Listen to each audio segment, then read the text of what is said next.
Hi, this is Ramachandran from onlinemathforall.com. In this video, we are going to see the basics of compound interest. So, the basics of compound interest are the principal, rate of interest, compound interest, compound amount, time period of an investment. So, all these things we are going to discuss in this video. Okay, before we are going to discuss those things, first let us come to know the formula so that we usually use in compound interest. So we have the formula, that is capital A is equal to P times 1 positive I whole to the power n. Here A stands for I. A is nothing but the sum of principal, the money that we have invested initially, positive interest earned by the money we invested initially. Okay, so next we consider the term I. So often many students think the I is nothing but the decimal form of the rate of interest given in percentage, and n stands for number of years. Actually that is not correct. So we have a method to find the value of I in compound interest. If it is simple interest, to find the value of I, we'll just get the decimal form of the given percentage, that is rate of interest. But in compound interest, to get the value of I, we use some tricks. Okay, see how we have to get the value of I. So for example, some percentage as a rate of interest is given in a problem, say 7%. So first to get the value of I, first we have to convert this percentage into decimal form. So if you convert this percentage into decimal form, so it has to be divided by 100. So when we divide 7 by 100, we get 0.07. So after getting the decimal form of the given percentage, so we have to divide this decimal form by 12 or 4 or sometimes 2, sometimes 1. So why do we divide this decimal form by 12 or 4 or 2 or 1? So it depends upon how interest is going to be compounded. If interest is going to be compounded monthly, so we'll divide this decimal form by 12. If interest is going to be compounded quarterly, we'll divide this decimal form by 4. If interest is compounded semi-annually, we'll divide by 2, and if it is compounded annually, we'll divide by 1. Okay. If interest is compounded monthly, we divide by 12. So why do we divide the decimal form by 12 if interest is compounded monthly? Because we have 12 months in a year. So that is the reason we divide the decimal form by 12 if interest is compounded monthly. If it is compounded quarterly, we divide 4 quarters in a year, so we divide by 4. If it is compounded semi-annually, we have 2 6 months in a year, we divide by 2. If it is compounded annually, compounding is done once in a year, so we divide by 1. Okay, now we can assume x is the decimal form of the percentage or rate of interest.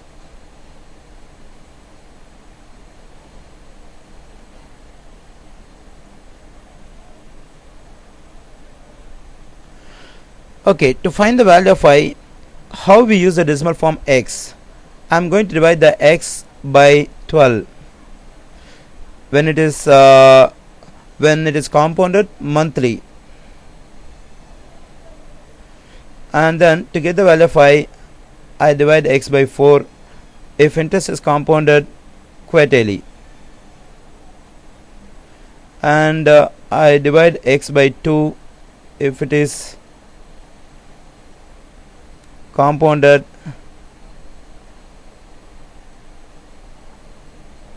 semi-annually, and then I divide x by 1 if it is compounded annually. So this is how we have to get the value of I in compound interest. So because often we have confusion between finding the value of I in simple interest and also in compound interest. If it is simple interest, it's not a problem at all. So whatever decimal form we get from the percentage, the same can be used as a value of I. But in compound interest, to get the value of I, the decimal, after getting decimal form from the percentage, so we have to divide by 12 or 4 or 2 or 1. So it depends upon how interest is compounded. Okay, now let's move to how to find the value of n.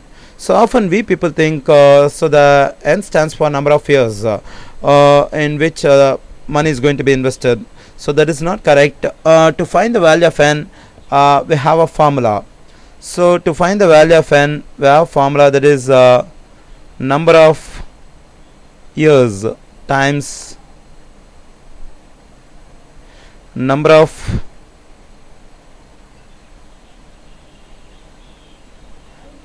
conversion periods for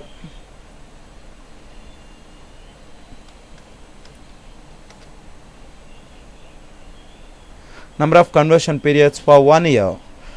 For example, let us consider an example. Some money is going to be invested for 5 years and compounded semi-annually. So money is going to be invested for 5 years and compounded semi-annually.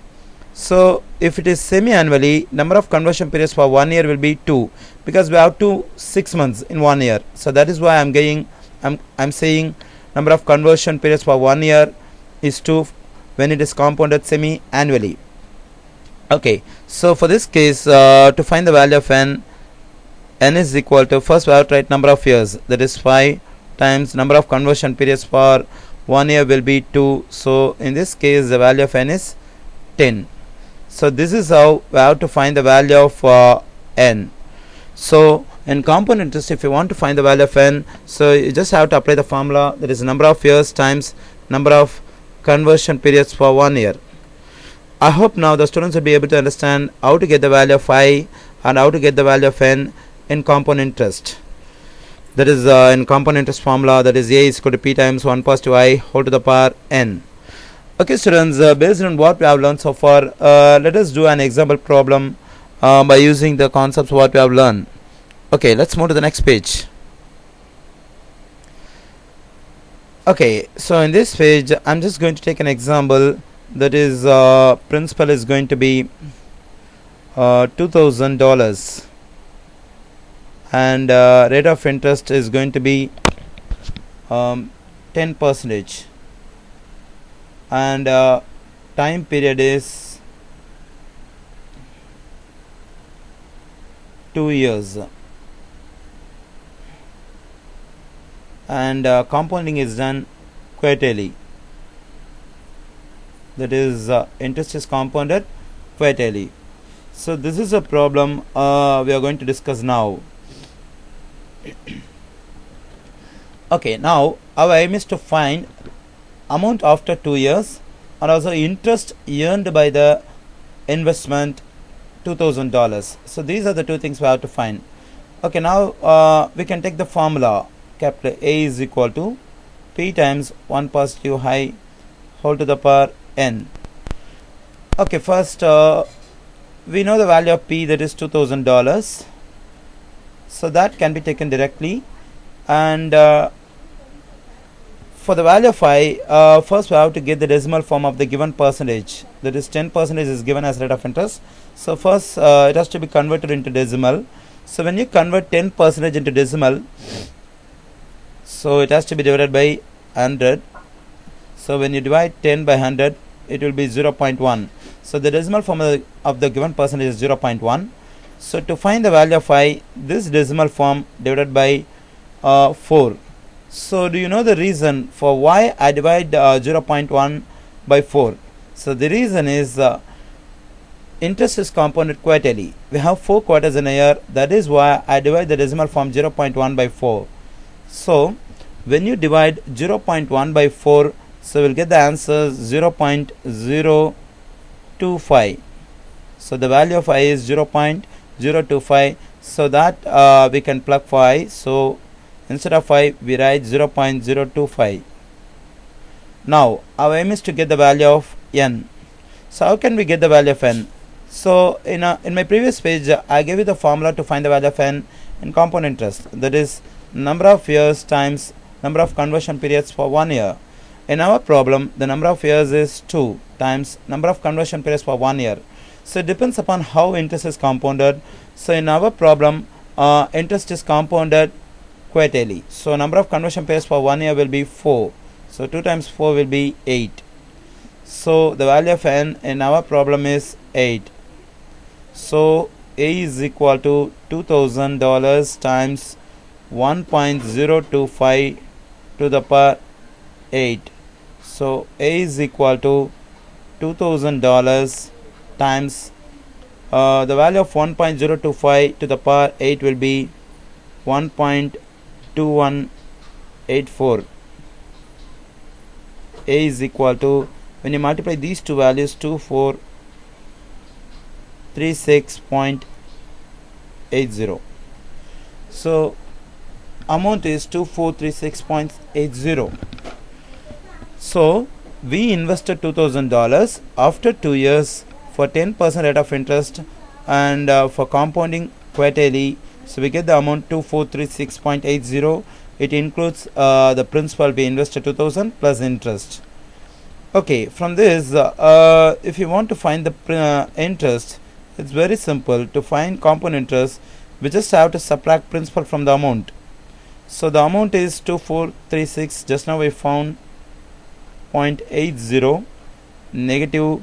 The value of P is $2,000. So when you subtract 2,000 from 2436.80, so the interest will be 436.80. So for $2,000 investment, I receive the amount after 2 years is $2,436.80, and the interest for $2,000 is $436.80. So for the rate of interest 10%, and for the term 2 years, and interest is compounded quarterly. So I hope now the students will be able to understand how to find compound interest, how to find compound amount by using the formula capital A is equal to P times 1 plus I to the power n. So the most important thing we have to consider here is how to find the value of I and how to find the value of n. So to find the value of I, so first we have to convert the given percentage into decimal, and then the decimal form to be divided by some number depending upon how the interest is going to be compounded. And to find the value of n, again I tell you, n is not number of years. We have formula to find the value of n, that is number of years times number of conversion periods per 1 year. Okay students, for more videos like this, please visit www.onlinemathforall.com. Thank you.